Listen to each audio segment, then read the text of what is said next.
শান্ত স্নিগ্ধ সন্ধ্যায় ব্যস্ত দিনের শেষে আকাশেও লেগেছে ক্লান্তি। হেমন্তের নরম আলোয় রাঙা পশ্চিম আকাশ, প্রকৃতি যেন এক বিশাল ক্যানভাসে ছবি আঁকছে। সবুজের মাঝে এই রঙের খেলা মনকে দেয় এক অদ্ভুত প্রশান্তি। শহরের ইটকাঠ পাথরের মাঝে এই যে একখণ্ড সবুজ অরণ্য, এ যেন অসংখ্য পাখির এক নিরাপদ আশ্রয়।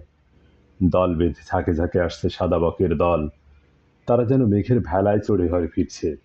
তাদের শুভ্র পাখাগুলো সন্ধ্যার ধূসর আকাশে এঁকে দিচ্ছে সাদা বিন্দুর শাড়ি। কি এক মুগ্ধকর দৃশ্য! তাদের পাখা ঝাপটানোর শব্দে যেন এক ছন্দময় গান। পাখিদের কিচিরমিচির শব্দে মুখরিত হয়ে উঠছে চারিদিক।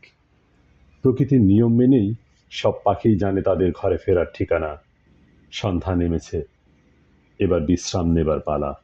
এই মনোমুগ্ধকর দৃশ্য প্রকৃতির এক অপরূপ দান, যা আমাদের মনকে নিয়ে যায় এক অন্য জগতে। ধন্যবাদ।